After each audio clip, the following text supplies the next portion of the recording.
BookTube. I am Stephanie. Welcome to my channel. Today we are doing January's book roundup.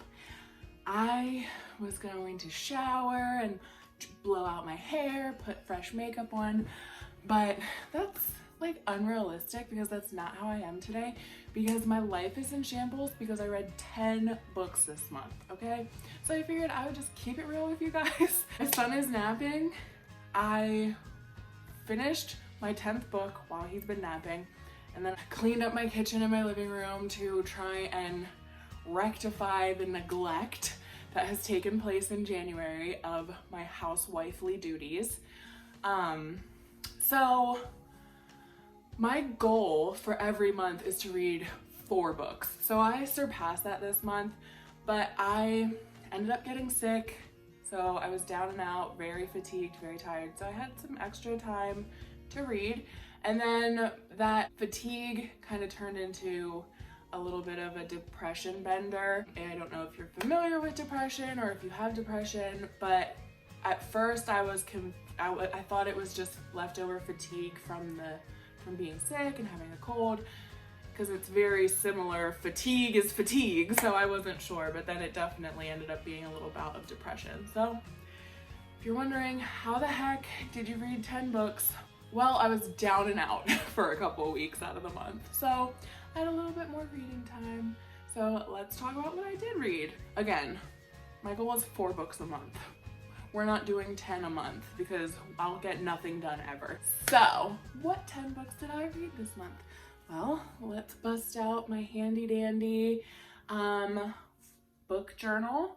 I got this for $4 on Etsy. It was on sale. I think the non-sale price is $8, but it's a digital book journal. It's on my GoodNotes app, and I absolutely adore this. I do use Goodreads, but I like this more. It's like a little journal. It's, you know, journaling's fun for your mental health. Plus, this is about books, so it's fun. Up here, I don't know if you can see, excuse my ring light glare, there's a day tracker, and then this is just everything I read in January. First, I read A Court of Mist and Fury. I read it on my Kindle. It was an ebook bundle that I purchased when it was on sale for like $4, I think, with my credit. A Court of Mist and Fury, I gave this book 5 stars. I absolutely loved this book out of the A Court of Thorns and Roses series. It was emotional, it was breezy. I fell in love with the characters in this book. I fell in love with the series in this book. The second book of this particular installment, just above and beyond. Definitely loved, definitely would recommend starting this series just for A Court of Mist and Fury. My next book of January was finishing Love Like Farms. I had started it in December, but I was on my Zodiac Academy hangover, so I couldn't really get into it, but I finished this book, loved it. I gave it 4 stars, which is a very rave review. I only give 5 stars to things like Zodiac Academy and A Court of Mist and Fury, but mostly if I love a book, it's gonna be 4 stars. If I'll have to figure out why I rate things the way I do and make a video on that. Love Like Farms is definitely a 4-star read. Very cute, very sweet, very easy read. It would be a great palate cleanser if you're reading fantasy or anything that's a little more intense. Great palate cleanser. It's a festive book, but I think you could read it any time of the year. It's not necessarily all holly jolly holiday kind of stuff. Next, I read Planet Barbarians. This I gave a 3-star because it just wasn't really my thing. I made a video on why, so I'm not gonna go too much into that. I'll post that later in February, but I think the author was very well written. I think her writing style is great. I can totally understand just from reading it why it has such a following. It just wasn't really for me. I won't be reading, at this point, I won't be reading any more of the 20 book series, but it was a nice read. And like I said, I can definitely see why it has such a following. It's very well written, trope-wise and stuff. And aliens freak me out, so it just wasn't for me. Next is A Court of Wings and Ruin. This book had me sobbing, okay? This was a good book. I didn't love it as much as Court of Mist and Fury, so I rated this one a 4-star, but it was a very great installment of the series. I loved it. I loved the development, the character development, the story development. I really enjoyed this book. And I really like that the cover is pink for some reason. I don't know why, but I love pink, so don't ask me why I care so much about the color of the book cover, but I really love that about this book. Next book was A Court of Frost and Starlight. Again, all of these, oh, I forgot to mention how I read Planet Barbarians and Lovelight Farms was on my Kindle through my Kindle Unlimited subscription. I want to try and just tell you guys how I'm reading what I'm reading. The whole Court of Thorns and Roses series was a 4-book e-bundle. Lovelight Farms, Kindle Unlimited, Planet Barbarians, Kindle Unlimited, on to A Court of Frost and Starlight on my 4-book bundle is how I read that. I loved this book. It was a breezy read, a short book. I love these characters. I love the Illyrian babies.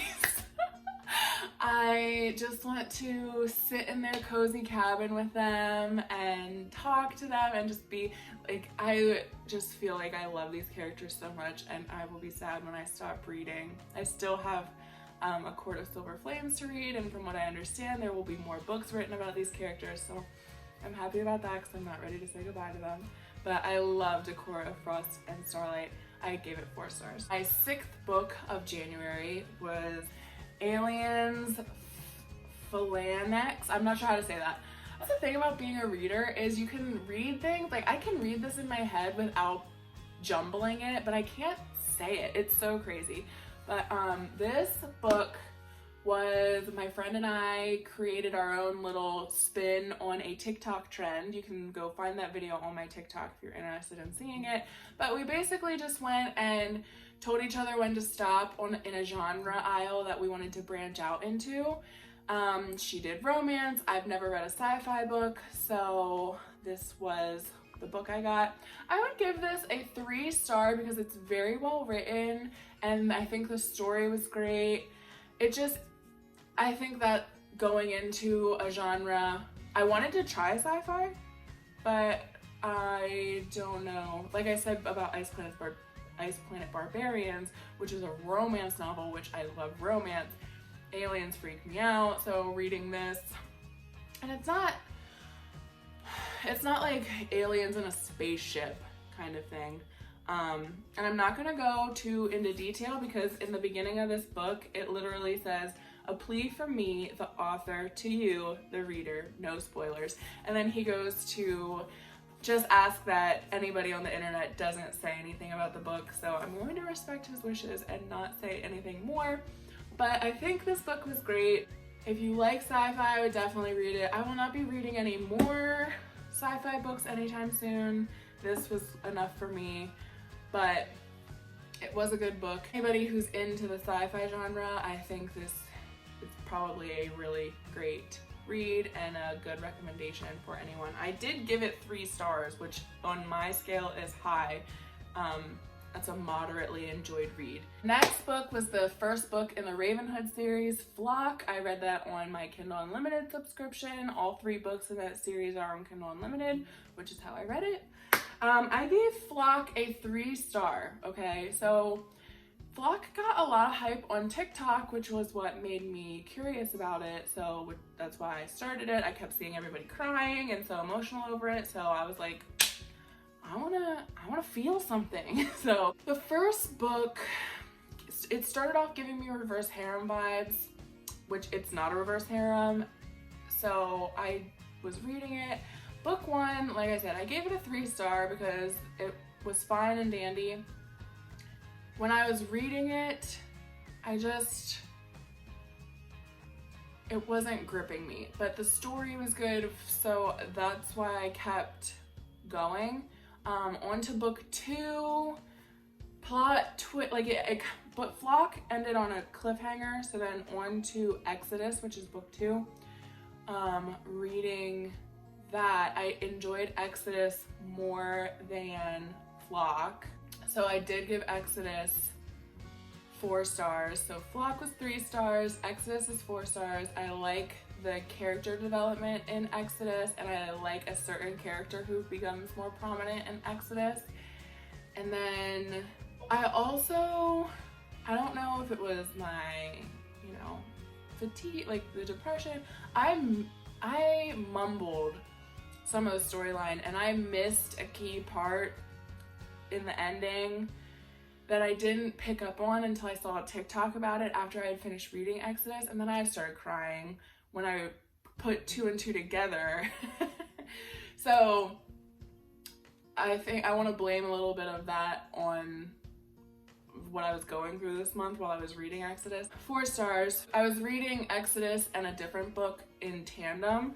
So in February, we are going to a new bookstore, which if you subscribe to my channel, you know we're going to one new bookstore a month. And the bookstore we're going to was named after the bookstore that is in this series. This is Shiver, the Wolves of Mercy Falls series, which I had never read. So I ran to the library and I got this book and I loved it. I cried. It's a really sweet read. It's young adult, so no spice, but it's a really great book. I can't wait to read the rest of the series, and I can't wait to go to that particular bookstore, which make sure you subscribe to my channel because we're going to be going there in the middle of February. I gave this 4 stars because I knew from like the first couple pages that this was a book I was gonna like. I just liked how it was written. The chapters are shorter, which I love. Short chapters makes me feel like I read faster. It was just a good series. I would definitely recommend. So then today, January 31st, life is in shambles recording this. January 31st, today I finished The Finish Line and I cried. We went to the grocery store this morning because everything has been so neglected, so I did put on some mascara, cried it off. The Finish Line, I made a TikTok. I think I would give it 5 stars. I really liked, that was my favorite book of the series. I am so glad that I kept going and read The Finish Line because it definitely was, in my opinion, the best book of the series. Very touching, very emotional. I love the character development in that book. I went into January wanting to read 4 books and ended up reading 10. We are not doing that every month. Next month, my book goals are A Court of Silver Flames, and other than that, I don't know yet. I want to read a standalone, so I want to read either The Love Hypothesis or Beach Read or one of my other standalones that I got the day after Christmas, which is a video about that if you want to watch my book haul that I got with my gift card. I'm gonna read one of those books, I think. I'm gonna do a standalone, a nice little palette cleanser before I dig into any other series besides A Court of Silver Flames, because I already started that. And I want more Cassian. And I hated Nesta, but I can't wait to read this book to see more about her. I think her character development is gonna be really interesting. Considering I just finished The Finish Line like an hour ago, other than that, I haven't given my TBR for February much thought, but if you can follow me on TikTok, I probably will post more about that on there at some point. Thank you so much for watching. I can't wait to see what I get into in February. I can't wait to go to our new bookstore. Make sure you like this video and subscribe to my channel to see more of my content. And let's be friends on TikTok and Instagram at Steph Lives in Pages. Across the board, that is my handle. And I would love to hear what you read in January, and if you have any recommendations for my February TBR, comment below.